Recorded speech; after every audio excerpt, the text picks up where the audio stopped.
Sox salvage a game in the series. They avoid the sweep at the hands of the White Sox. They're going against one of the worst teams, we think, in the history of baseball. Last year, they were one of the worst teams in the history of baseball. That's I right. think they're going to be there again. Yep. As Keefe pointed out, they subtracted Crochet. You now have him on your side, and you still barely got a win against this team. They were on an 8-game losing streak when you opened the series, and they scored 11 runs on you Friday. Now, you were booting the ball around. And they walked the it off on Saturday. Yeah.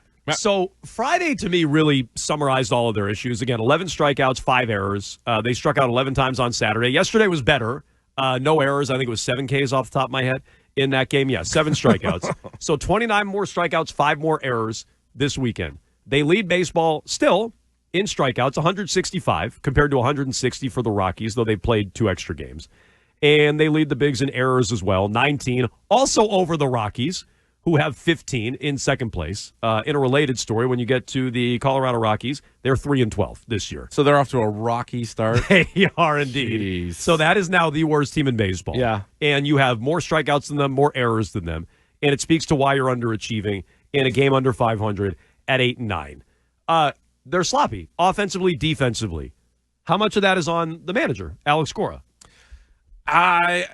It's hard to say because defensively, we've talked about this for years, right? They've had a lot of teams that weren't great defensively, and we looked at the people that were out there. And this is a year where they actually made a pretty significant change, or so we thought. And if Cora just stuck with Devers at third, I think we'd all be saying, yeah, this might be on Cora. But he made the call. He made the tough call, at least him, because he has to deal with the personality. It's not tough for us from the outside, but he made the tough call in the clubhouse and put Bregman at third, and he's one of the main reasons why you have so many errors. So that part, I don't know if I really blame on Cora as much. It looks like it should be a pretty good defensive alignment. I mean, Campbell's a little shaky, but you want him in your lineup, and where else are you going to play him? I know he's played some outfield. The defense in the outfield's pretty good, like personnel-wise.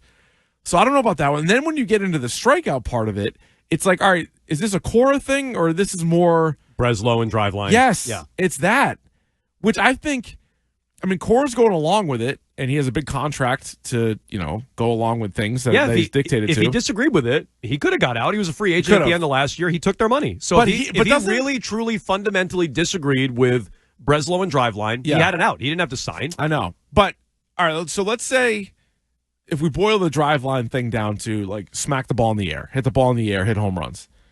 I feel like that's not how Cora wants to do it. I feel like Cora, even a couple years ago when the team would be going, even in the clubhouse a little bit, when the team was like, at the time they were doing well, he's like, I want an athletic team, and we have an athletic team. Not every team in baseball is that way. Nope. You have guys that are just boppers and literally 3 outcome players, and that's it. Cora likes to steal. He likes hit and run. And, a guy like Jarren Duran is such a great example of, how about don't hit the ball in the air? Hit the ball, like, between short and third, and you might even still get to second base with your speed. I feel like he would rather that, but you don't. You want to hit home runs, and you're not hitting home runs, and you're striking out. The strikeouts of themselves, I don't think is the biggest issue in the world, but you have to then smack dingers. And if you're not smacking dingers, then the strikeouts then kill you. Right. Right, because the Dodgers are striking out really at a high rate this year as well, but they got, 2-3 times as many home runs as the Red Sox do. So your offense is going to look a whole lot different. So when I say some of it has to be on Cora somewhere the manager, in there. Yeah. You're the manager. The Red Sox in 2024, in terms of overall errors, were second in baseball, 115 last year. In 2023, they were second in baseball, 102 errors. And I think the last couple of years, and I brought this up, sloppy fielding, poor fundamentals defensively. I brought this up the last couple of years, and what you constantly hear from Red Sox fans in defense of Alex Cora is, what's he supposed to do? He's got Pedro Reyes playing shortstop, and they have Pablo Reyes playing shortstop. You have all these injuries Kike out there. Hernandez started the year, was it 2 years ago, and he had like a million errors. So what you hear is they don't have the personnel, and it's like, okay, they don't have the personnel. Yeah, see, now they might. What's the excuse now? Yeah. You have Bregman, who's won a Gold Glove at third. Story's healthy, so you can't blame the shortstop. If you want to get on Campbell a little bit, fine. Their outfield is supposed to be Gold Glove caliber across the board. Yeah. So what's the excuse? And at some point, I got to look at the manager, I think, more for that than the K's, because I agree with you. I don't think Alex Cora believes in striking out at the clip they're striking out. I think it bothers him more than it bothers Breslow and the Driveline guys. And I think you've heard that. We heard it last week when he went on WEEI Afternoons. He said, I hate the strikeouts. He said they're going to normalize, they're going to sort themselves out. They didn't last year. We'll see if they do this year. But I still can't completely let them off the hook for that, because if you didn't want to deal with the Red Sox and their approach and their analytics, you didn't have to take their money. You don't have to take this job. You were a free agent. You were reportedly going to be highly sought after. You reportedly were going to have your pick of the litter for jobs. And so you decided to come back here. On some level, you're complicit with that, even if you stamp your feet and say you don't like strikeouts. On some level, you're on board with it. So where's Alex Cora on the list? I don't know how high up or low down he is on the list. He's on the list, though, because they're doing it again, and they should have the personnel defensively. Yeah, it's strange. They have 13 different players have committed at least one error. Bregman leads the way with 3, but like everybody has had an issue with it. I mean, even their catchers all have errors. Like, they got a pitcher on there. Like, it's a little bit of everybody, and you would hope that at least with some of the guys, right? I don't know about Christian Campbell, but with Bregman and Story and really all the outfielders, won't over the course of a long season, that should level off a little bit.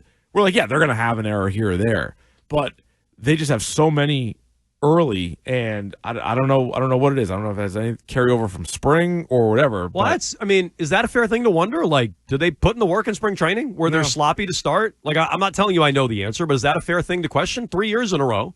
I feel like Campbell was out there a ton. Yeah. Now, whether that makes you good or not. But, like, what are they doing in spring training? Like, it begs the question, what are they doing in spring training? Because last year they were second in errors. 2023, they were second in errors. Right now, they're first in errors. And they should have the personnel. So, like, what kind of work, what kind of approach do they have in the offseason? On some level, it's always on the players. They're the ones out there making the errors. But I would start to look at the manager and go, why are you guys below 500? You went out and signed players, which to a degree lets John Henry off the hook. Mm-hmm. You have a manager who's been begging for talent the last couple of years. Now you have it, and you're dropping 2 out of 3 to the White Sox. So the spotlight needs to go on him a little bit. You can jump in, 617-779-7937. I was thinking about this today, Keefe. You know, the Bruins had this brutal start to the year. They sure did. And I think early on... and end to the year. Well, this is my point. And middle. Early on, people were like, well, it's early and the Bruins are going to be fine. And I subscribe to that. And I subscribe to that right now with the Red Sox. Oh, it's early. Don't overreact. It's early.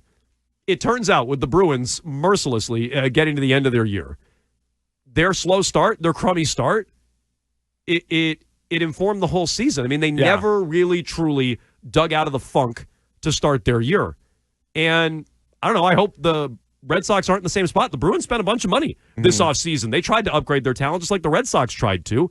The Bruins never dug out of it. So for all the small sample size, slow start, it's early, people, I would ask you to think about the Bruins, who, speaking of them, Greg had a report this morning? Yeah, Scoop Central. Did you catch this live? I did not. I heard it after the fact. So were you guys talking about this in the crossover? Yeah, we talked about it in the crossover. Okay, you did. So I couldn't hear that down Greg the hall. believes this Wednesday there could be a resignation from someone in the front office. Who's he? Doesn't say who. Who's he? What do you mean, who's he? No, when the clip there, when it says who's he, he gone. Who's he? Sweeney? Neely? This is me guessing. Yeah. Sweeney. That's a guess. Why Sweeney, not Neely? Neely's too insulated from the Jacobs family. Yeah, also, or within the Jacobs family. Sure. And I also don't think Neely's going to get blamed for the bad drafts over the years, which, I'll be honest, I think are a little overstated. But generally, it's looked at that he's a bad drafter. I mean, Sweeney's a poor drafter. But, like, it might be overstated, but he's not good. But there's some guy, like, it's not all bad. Plus, they traded so many of their picks. But let's just say, for the most part, everybody looks at him as a bad drafter, right? I'll give you that. So you have a pretty important draft coming up. Also, he's about to have to hire, his third head coach in 4 years or whatever it is? No, I guess not higher than 4 years. But you know what I'm saying? Like, in his tenure, hiring yet another coach. Yeah, he brought in, he hired Cassidy. Yeah. He hired Montgomery, right? Yeah. Did he hire Cassidy? That was still him. He did hire Cassidy. Yeah. And Sacco kind of sort of counts. I guess not really. That'll be his third hire if he makes it to the offseason. So that's kind of tough, right? And that's why I wonder if it's one of those, hey, we're either going to fire you or you can resign type of thing. Now, I guess Neely's a possibility. I wouldn't rule it out, right? I feel like Sweeney's more likely, though. Don't you kind of? So I would agree with you. I think Sweeney's more likely than Neely. Based on Greg's reporting, there's no indication it would be both, but I feel like they're pretty tied to the hip. Yeah. Is there any chance they're both out? That'd be great news. Neely and Sweeney both out would be great news. And then does that You mentioned Chara being back at the organization. Well, Does that have something to do with it? I wasn't going to, but good point. Chara's kind of looming over the whole thing because he's 7 feet tall. He does that to everybody, yeah. But also, he was brought in late, and when he was brought in, we're kind of raising our antenna going, what the hell's up with that? Yeah. So could he usurp some power in the front office? Maybe. But Greg Hill is hearing there will be a resignation in the Bruins front office on Wednesday. We were already planning on talking to Scott McLaughlin that day, so that times out pretty well. We'll have McLaughlin in studio to break it all down. Should there be big Bruins breaking news? I initially said, Keefe, how do you let Sweeney run the whole trade deadline, trade away the whole team, and then turn around and fire him? I don't think he's resigning by his own choice. My guess is he's getting nudged out, and they're going to frame it as a resignation. But you made a good point. What does he do well? He does well with the NHL trades. And so and he does poor, even if it's overstated. He does poor with the drafting. So maybe they hit it perfectly. Maybe Jacobs or even Neely were like, hey, we give you the green light on all these guys to trade.